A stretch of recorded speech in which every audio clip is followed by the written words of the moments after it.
Hello and welcome back everyone to EOF। मेरा नाम है गौरव।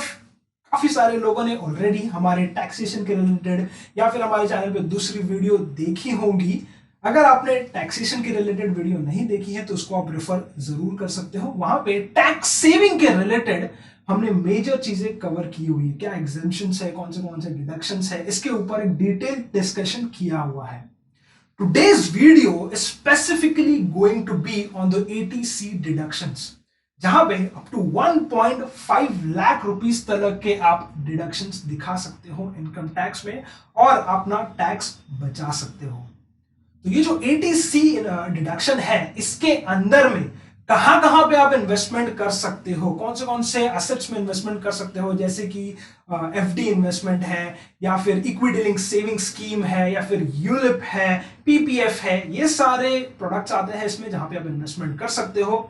तो इन चीजों को डिटेल में समझने वाले हैं कि कहां से आप इन्वेस्टमेंट कर सकते हो, कितने साल आपको इन्वेस्टमेंट करना पड़ेगा, कितने रिटर्न्स वहां से आपको मिल सकते हैं, टैक्स भरना है नहीं भरना है, कंप्लीट इंफॉर्मेशन इस वीडियो में मैं आपको देने वाला हूं।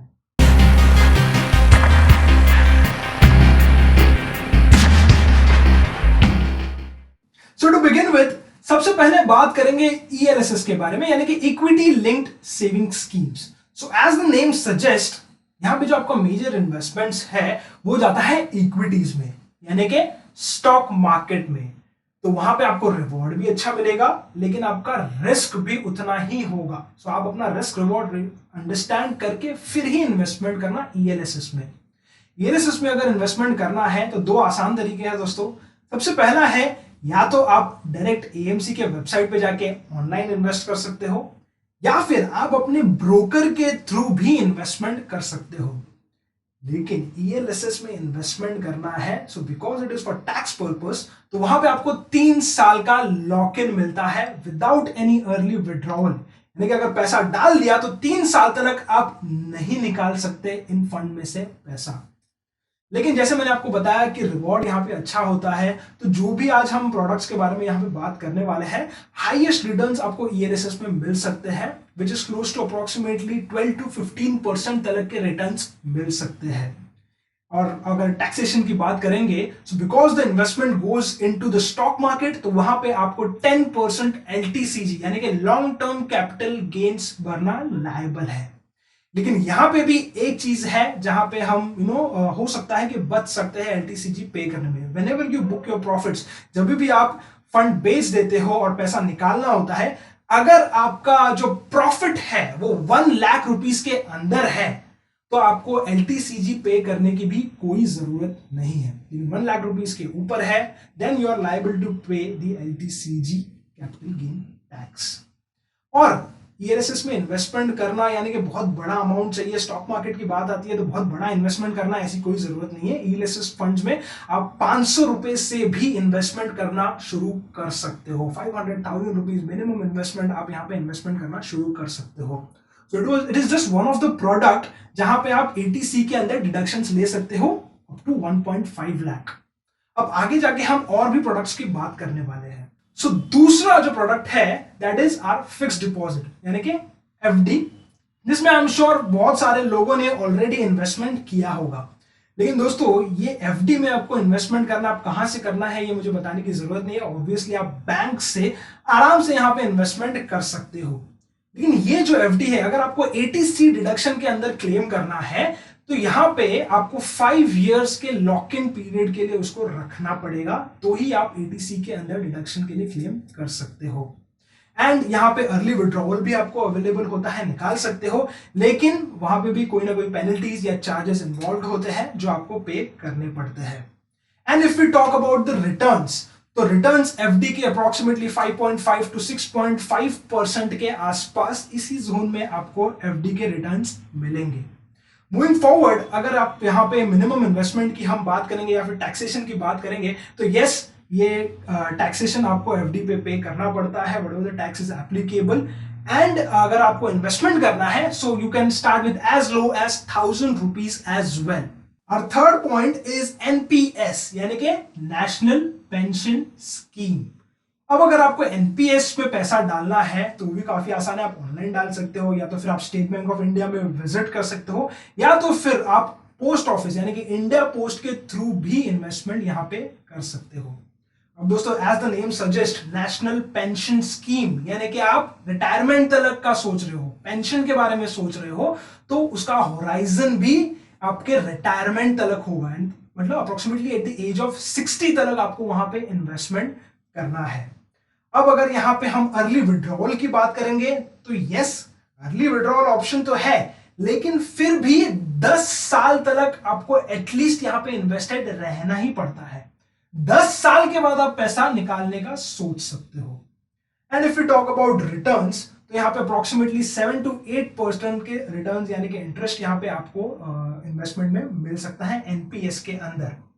अब बात आती है टैक्सेशन की। So when it comes to taxation, मैं आपको ये बताता हूं कि एनपीएस में इन्वेस्टमेंट करने के बाद भी आप टैक्स कैसे बचा सकते हो। सो अगर बिफोर द एज ऑफ 60 अगर आप पैसा निकालने का सोच रहे हो, अप टू 25% आप अपना पैसा निकाल सकते हो, तो आपको कोई टैक्स भरना नहीं पड़ेगा। After the age of 60, let's assume कि अगर आप 60% पैसा निकाल रहे हो तो भी आपको कोई टैक्स नहीं भरना है।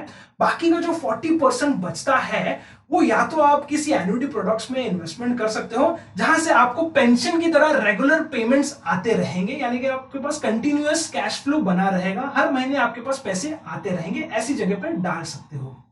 और अगर एनपीएस में इन्वेस्टमेंट करना है तो यहां पे भी मिनिमम इन्वेस्टमेंट अमाउंट जो है वो 1000 रुपीज से आप स्टार्ट कर सकते हो। Next comes ULIP. Now ULIP is a very similar to ELSS. जैसे कि अगर आपको इन्वेस्टमेंट करना है यूलिप में, तो आइदर आप ऑनलाइन कर सकते हो या तो फिर आप अपने ब्रोकर के थ्रू भी यूलिप में इन्वेस्टमेंट कर सकते हो।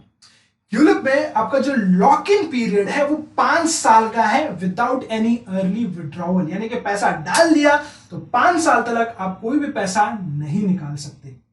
एंड यूलिप में इन्वेस्टमेंट करने के जैसे कि it is very similar to ELSS, तो स्टॉक मार्केट में इन्वेस्टमेंट होता है ईएलएसएस का, तो वहां पे रिटर्न्स भी थोड़े हायर साइड पे होते हैं, 10 to 12% के रिटर्न्स अप्रोक्सीमेटली आपको यहां पे मिल सकते हैं। बट आई से दिस कि अगर आपका लॉन्ग टर्म होराइजन के लिए है तो आपको ऐसे रिटर्न्स, एवरेज रिटर्न्स मिल सकते हैं। अगर आपको देयर इज अ पॉसिबिलिटी कि यूलिप में आपको रिटर्न्स बने ना बने, it is a very different product, तो इसीलिए आप सोच समझ के यूलिप में इन्वेस्टमेंट करना, सारी चीजें समझ के यूलिप में इन्वेस्टमेंट करना। टॉकिंग अबाउट टैक्सेशन, तो यहां पे भी एलटीसीजी एप्लीकेबल है। 10% लॉन्ग टर्म कैपिटल गेन्स आपको पे करना पड़ेगा। अगेन 1 लाख रुपीस के नीचे अगर आपका प्रॉफिट है तो एलटीसीजी पे करने की कोई जरूरत नहीं है। And you can start with as low as 1000 rupees of minimum investment. 1000 रुपए से भी आप शुरुआत कर सकते हो। फिर आता है हमारा पीपीएफ यानी कि प्रोविडेंट फंड। तो प्रोविडेंट फंड में भी इन्वेस्टमेंट आप कर सकते हो अंडर सेक्शन 80D, वहां पे भी आप डिडक्शन के लिए क्लेम कर सकते हो। काफी बार अगर आप सैलरीड हो, अगर आप एम्प्लॉय कहीं पे काम कर रहे हो, तो काफी बार आपने देखा होगा कि आपके सैलरी से भी डायरेक्टली पीपीएफ कटता है if you have opted for it. तो यहाँ पे एडीसी के अंदर भी वो काउंटेड है। जैसे कि अगर आपको पीपीएफ में इन्वेस्टमेंट करना है, सो आप एज एन इंडिविजुअल वहां पे इन्वेस्टमेंट कर सकते हो, पोस्ट ऑफिस के थ्रू आप वहां पे इन्वेस्टमेंट कर सकते हो। लेकिन एचयूएफ अगर आप हो, हिंदू अनडिवाइडेड फैमिली है, तो आप पीपीएफ में इन्वेस्टमेंट्स नहीं कर सकते। If you talk about the lock in period, तो पीपीएफ का लॉक इन पीरियड है 15 साल का। अर्ली विड्रॉल का ऑप्शन अवेलेबल है, लेकिन वो भी आप 7 साल के बाद पार्शियल पैसा आप आपका पीपीएफ में से निकाल सकते हो, उसके पहले आप पैसा नहीं निकाल सकते। If you talk about returns, 7 to 8% का अप्रोक्सीमेट रिटर्न्स यहां पे आप बना सकते हो पीपीएफ में इन्वेस्टमेंट के थ्रू। एंड इसके ऊपर कोई भी आपको टैक्सेशन पे करने की जरूरत नहीं थी, it is not a taxable income and you can start with as low as 1000 rupees investment in PPF. अब दोस्तों ये जो टैक्स प्लानिंग है, इन्वेस्टमेंट प्लानिंग है या फिर रिटायरमेंट प्लानिंग है, ये सारी चीजें आपके फाइनेंशियल प्लानिंग के अंडर में ही आती है, which we do for our clients and investors के लिए हम ऑलरेडी करते हैं।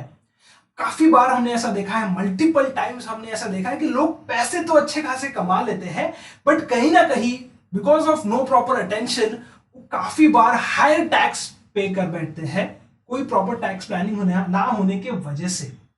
अब इसीलिए हमने सोचा कि एक ऐसी वीडियो बनाई जाए जहां पे टैक्सेशन को हम अच्छे से एड्रेस कर पाए, कहां कहां पे आप पैसे बचा सकते हो, कौन से प्रोडक्ट्स में इन्वेस्टमेंट कर सकते हो, because tax planning is a part of financial planning. आप अपने पॉइंट ऑफ व्यू से सोचिए, आप अगर आपके बच्चों के लिए प्लानिंग कर रहे हो, it is a part of financial planning. अगर आप अपने बच्चों के एजुकेशन के लिए सोच रहे हो, उनको मैरिज के लिए सोच रहे हो, so it is a very important aspect of your parenting. आपके रिस्पॉन्सिबिलिटीज के हिसाब से वो बहुत इंपॉर्टेंट एस्पेक्ट है। Which brings me to my next point, which is nothing but the Sukanya Samriddhi Yojana. अब यहां पे अगर आपको इन्वेस्टमेंट करना है, now let me tell you, this is specifically for your girl child. आपके डॉटर के लिए ये स्पेसिफिक स्कीम बनाई गई है। अगर आपको यहाँ पे इन्वेस्टमेंट करना है तो आप पोस्ट ऑफिस के थ्रू या फिर बैंक्स के थ्रू यहाँ पे इन्वेस्टमेंट कर सकते हो। लेकिन लेट मी टेल यू, यहाँ पे जो लॉक इन पीरियड है, जब तक आपकी डॉटर 21 ईयर्स की नहीं होती तब तक आप इसमें से पैसा नहीं निकाल सकते। अर्ली विड्रॉवल ऑप्शन जरूर अवेलेबल है, लेकिन वो भी after the age of 18। Once your daughter turns 18 उसके बाद ही अर्ली विड्रॉवल कर सकते हो। और अगर आपको इस पर्टिकुलर स्कीम में इन्वेस्टमेंट करना है, your daughter should be under the age of 10, तो ही आप इस स्कीम में इन्वेस्टमेंट कर सकते हो। टॉकिंग अबाउट रिटर्न्स, तो यहाँ पे अप्रोक्सीमेटली 7.5 to 8% के रिटर्न्स आपको सुकन्या समृद्धि योजना में मिल सकते हैं, and it is absolutely tax free. यहाँ पे आपको कोई भी टैक्स पे करने की जरूरत नहीं होती है। Also you can start with as low as 1000 rupees in this particular scheme. 1000 रुपए से यहाँ पे भी आप शुरुआत कर सकते हो। इसके बाद आज का हमारा पॉइंट है NSC, यानी कि नेशनल सेविंग सर्टिफिकेट। अगर यहां पे आपको इन्वेस्टमेंट करना है तो आप पोस्ट ऑफिस के थ्रू इन्वेस्टमेंट कर सकते हो। 5 इयर्स का लॉक इन पीरियड है without any early withdrawal option, यानी कि यहां पे अगर आपने पैसे डाल दिए तो 5 इयर्स तक आप नहीं निकाल सकते। अप्रोक्सीमेटली 7 to 8% के रिटर्न्स आप यहां पे भी फेच कर सकते हो, but these returns are not tax free, these are taxable income, तो वहां पे आपको टैक्स पे करना पड़ेगा। And you can start with as low as 1000 rupees investment. जो भी दोस्तों यहां पे हमने बात की है, वहां पे जो मिनिमम इन्वेस्टमेंट है वो 500 रुपए से 1000 रुपए है, यानी कि एक कोई भी सैलरीड पर्सन है तो वहां पे इन्वेस्टमेंट करना आराम से अफोर्ड कर सकता है, not only in the point of view of tax saving but for your returns as well. पैसा बढ़ाने के लिए भी आप यहां पे इन्वेस्टमेंट कर सकते हो। इसके अलावा ELSS और यूलिप जो है वहां पे आपको डिविडेंड्स भी मिलते हैं which are absolutely tax free. Dividends पे आपको कोई भी टैक्स पे करना नहीं पड़ता है। बाकी जो सारे प्रोडक्ट्स मैंने आपको बताया वहां पे डिविडेंड का कोई ऑप्शन अवेलेबल होता ही नहीं है, सो इट डजंट मैटर कि वहां पे टैक्स लगता है कि नहीं लगता है। अब दोस्तों जो भी ऑप्शंस मैंने आपको यहाँ पे बताए हैं, टोटल सबको मिला के 1.5 लाख रुपए तक का आप टोटल इन्वेस्टमेंट कर सकते हो पूरे साल में। अप टू 1.5 लाख, ज्यादा भी कर सकते हो, ऐसा नहीं कि 1.5 लाख ही कर सकते हो, ज्यादा भी कर सकते हो, लेकिन 1.5 लाख तक का आप ATC के अंदर क्लेम कर सकते हो। यानी कि 10 लाख रुपए अगर आपका सैलरी है, 1.5 लाख रुपया आपने पूरा इन्वेस्ट कर दिया सब प्रोडक्ट में मिला के पूरे साल में, अब आपको उस 1.5 लाख रुपए के ऊपर कोई भी टैक्स भरने की जरूरत नहीं है। I hope I am absolutely clear over here. आपको जो भी प्रोडक्ट्स मैंने बताए हैं और जो भी उनकी इंफॉर्मेशन बताई है वो एब्सोल्युटली क्लियर है। अगर आपको लगता है कि कोई चीज मिस हो गई है, कोई चीज आपको नहीं पता है, तो मुझे कमेंट करके जरूर बताना। I try to address that as well. उनको भी हम आपके कमेंट सेक्शन में ही सॉल्व करने की कोशिश करेंगे। इसके अलावा दोस्तों एक्सीलेंस ओवर फियर का जो YouTube चैनल है, it is a dedicated stock market channel. आप हमें वहां पे सब्सक्राइब जरूर करना, और हर हफ्ते हमारे न्यू एंड इंटरेस्टिंग वीडियोस आते हैं related to the stock market. Basic से लेके एडवांस चीजें, सारी चीजें आप हमारे चैनल पे सीख सकते हो। इसके अलावा हम सोशल मीडिया पे भी प्रेजेंट हैं, इंस्टाग्राम, ट्विटर, फेसबुक, आप यहां पे भी हमें फॉलो कर सकते हो। So till then guys, keep learning and keep growing with EOF because hope is strong.